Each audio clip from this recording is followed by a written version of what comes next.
Topic here is abortion for day 2. I want you to think about the T-chart here. Why have abortion legal? Why have it illegal? Think about the things that we've addressed so far in class. Here are some of the items that I have come with. People are still getting abortions. Think about the health, safety concerns, and the arguments for having abortion. I don't know. Think about the role of the family unit, the influence of religion. Does it act as an indirect way to control the choices of women? Maybe that's part of it. Maybe it's all of them. I don't know. What I do know is that abortion definitely is something that is reserved for the married couple. You're probably more likely to get this procedure performed historically if you're married. However, if you're somebody that is not married and you're having a child, good luck trying to abort. You're probably going to run into some obstacles, as this is definitely going to be viewed as an issue against the 4 virtues. So, and we're going to be looking at the role of abortion historically, and definitely seems to be an issue with regard to poor women in urbanization, and that is something that's going to come up. So I've used this photograph. I just typed in 1920 urban America and look at the congestion here.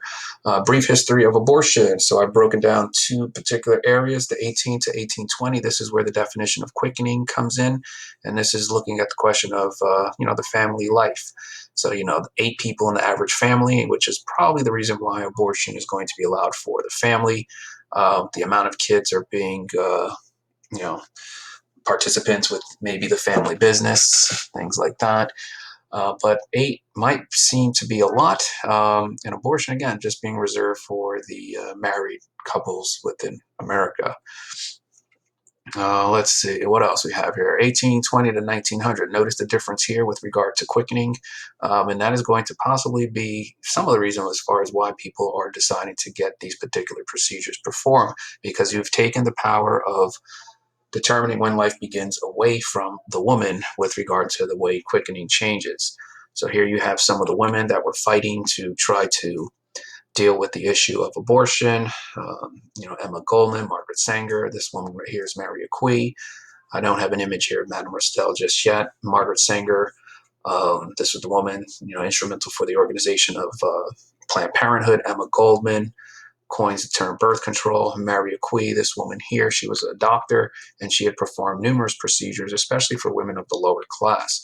Why? Because there seems to be an issue here with regard to the way immigrants and poor people are being portrayed. So that's why you see women like Mary Aquis and Madame Restell, this woman here.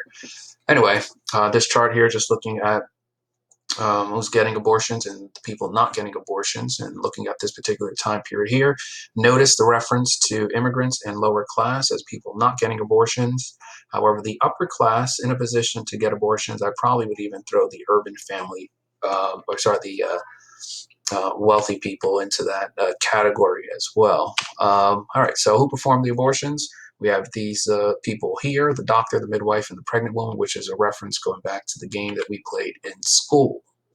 Midwife, further medical training for a woman. So we've already addressed the role of the midwife and how the midwife is the closest a female could have to having some sort of doctor label. The midwife usually was historically designed to assist with childbirth, and how we're getting into some of the methods for abortion that the midwife possibly would perform. And keep in mind, these methods are definitely illegal, where they're trying to perform these particular methods.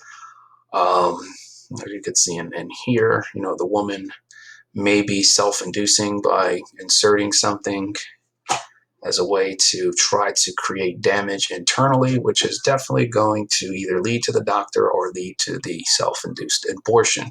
Whether or not she's going to be successful, I don't know, but I highly doubt you will reach any success with this particular method. And again, this is going back to a reading that we'll look at in class. So looking at this particular chart here, Anthony Comstock, I haven't really addressed him just yet. Anthony Comstock is going to be somebody, given the task of enforcing abortion laws.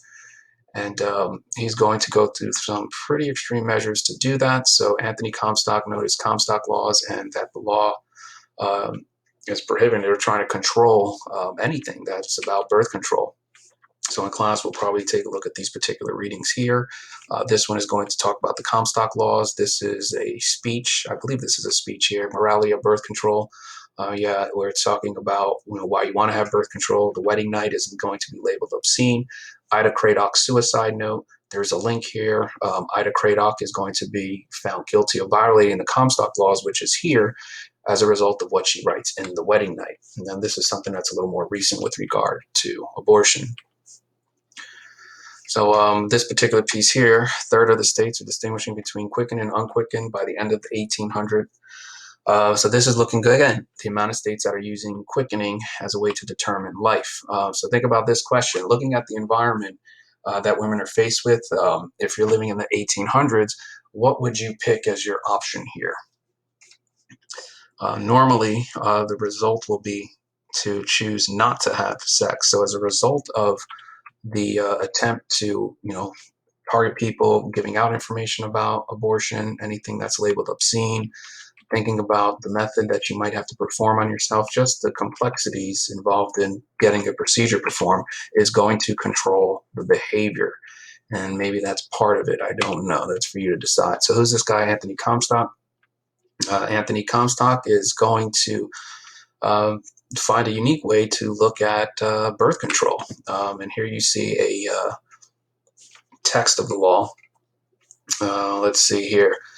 That no obscene, lewd, or lascivious books, pamphlets, pictures, papers, print, or other publications. So keep in mind what this is saying.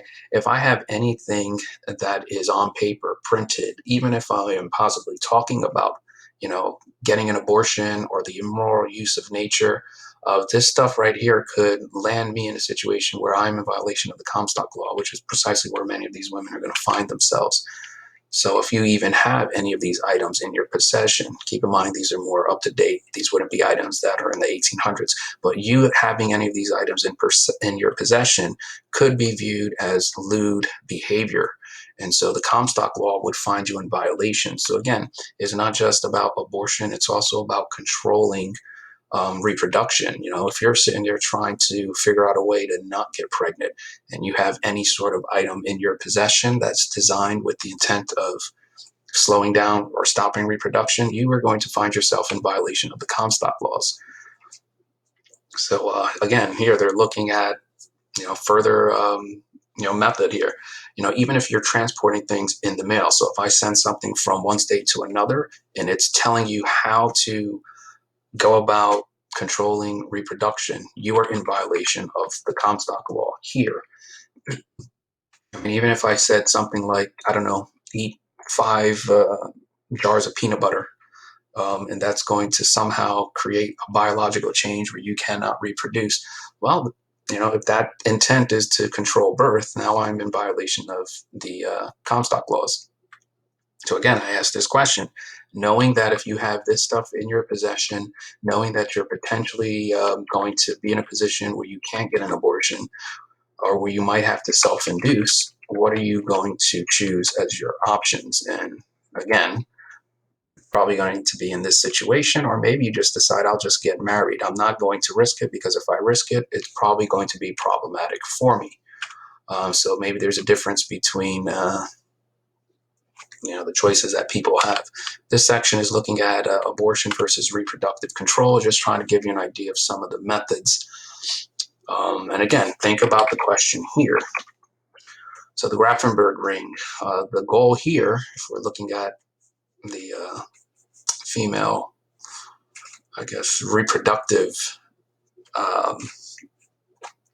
you see here, the goal here is to insert this and create a infected area that will be hostile to sperm. So that's kind of what's going on here. So it's like you're self-contaminating. That way, when sperm comes inside, it's just going to, be under attack. So think about, is this the method that you want to, are you so concerned about having sex that you're willing to use the Grafenberg ring as a way to control reproduction? Margaret Sanger and the cervical cap. Interesting, because the cervical cap in European countries is allowed.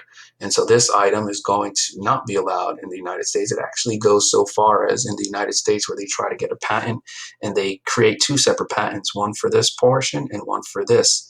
and you put the two together, and it allows you to have the same end goal or the product here, which bypasses the legislation. Cervical cap, again, it's designed to block sperm.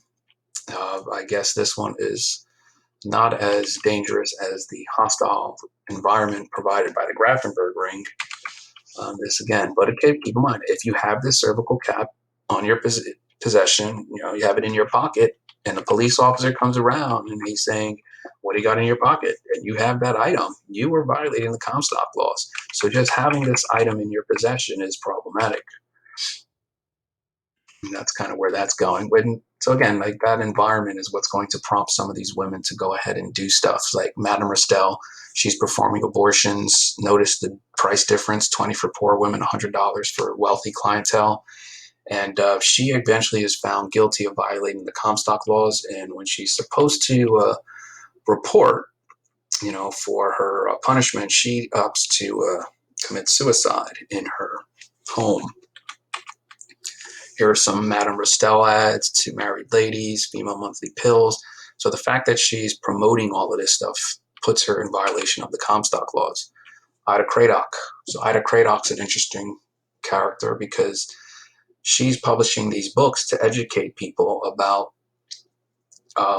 so many items. And in The Wedding Night, if you read this section here, she's pretty much describing the what you should be doing on your wedding night.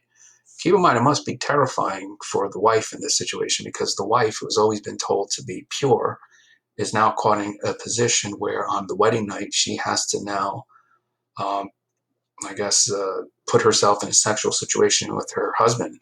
And just think about that situation where now what does she do? She doesn't have the ability to get access to information because the Comstock law is violated. She's told not to engage in sexual acts because, there goes a hit at her purity.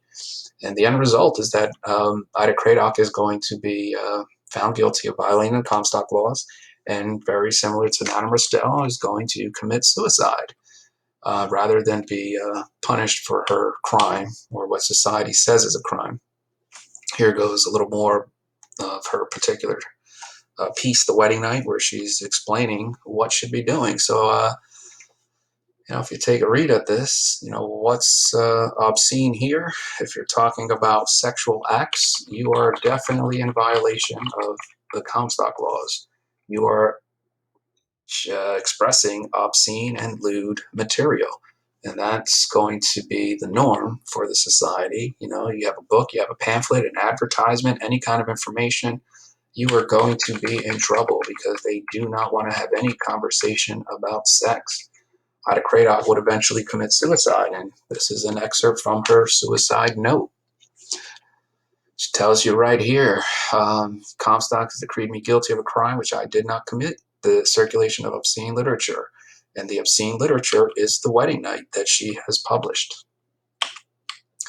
More about Margaret Sanger. As I said before, she's instrumental in creating Planned Parenthood.